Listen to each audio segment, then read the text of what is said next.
guys, welcome back to my channel. So it's been a while since I've done a video on my 2019 Honda Monkey. I've been spending a lot of time on my CB650, my CT70 bikes, and this Z50J Monkey that I recently picked up. But I do have a new seat for the Monkey that I wanted to show today, and I've got a lot of other interesting content coming up for this bike as well. So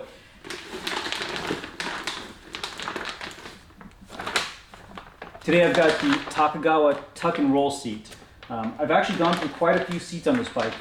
This would be the third seat that I've purchased, and including the stock seat, the fourth seat that I've tried out on this bike. And I've had different thoughts on all of the seats. One of the first seats that I tried out was the Takegawa seat. I liked the way that that looked, but the banana shape of the seat forced you to sit in a very specific position. It wasn't very comfortable, and the side beads of the seat really cut into your thighs, especially if you're wearing shorts. So that was a pretty short-lived seat on that bike. Shortly after that, though, I picked up the Derazer Tracker seat, which had kind of that cafe brat look. It exposed some of the frame rails, and I liked the way that that looked as well. It was relatively comfortable. The padding was pretty sparse, but for how short most of the rides are I have on this bike, it actually worked out pretty well. Then I went back to the stock seat just for the look. I mean, the stock seat has that classic Monkey look, and it's incredibly comfortable. There's more padding than the seat needs, but it's pretty nice. The only downside that I have to the seat is I'm a shorter rider at 5'8", I wear size 30 length pants. I can only flat foot if I'm at the very front of the seat. As I move back in the seat, I start to have to tippy-toe at stops. And my wife, who has started riding this bike, sitting in the very front, she can only tippy-toe when she's standing on the bike.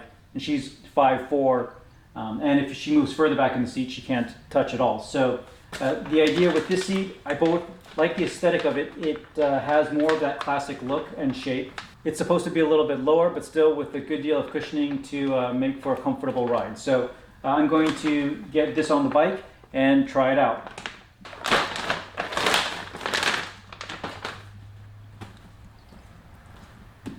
From an installation perspective, it looks like I need to reuse the front bracket from the stock seat to mount on here, but other than that, it's, I think, just a process of mounting it like you do the standard OEM seat.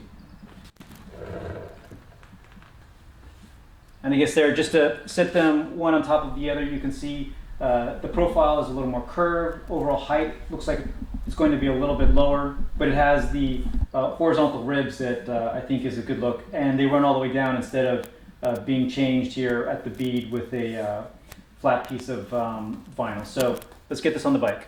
So I'm pretty happy with the way that this seat looks. I can now flat foot sitting anywhere from the front to the back of the seat. My wife can flat foot sitting anywhere on the front half of the seat, which is where she'd be sitting anyway, being a bit shorter and needing to be closer to the handlebars. I like the way that it has the exposed frame rails, but still retains a lot of that shape of the original seat.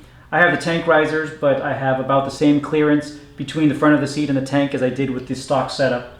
It's definitely not as comfortable as the stock seat, but I don't think anything could be, given that the stock seat is practically a pillow. But overall, it seems comfortable enough, and I'll ride it around and give a longer term review once I put some miles on the bike. But happy with the way that it looks, and I'm looking forward to riding it around. I do have a couple of other cool installations coming up for this bike soon, so stay tuned. Thanks for watching.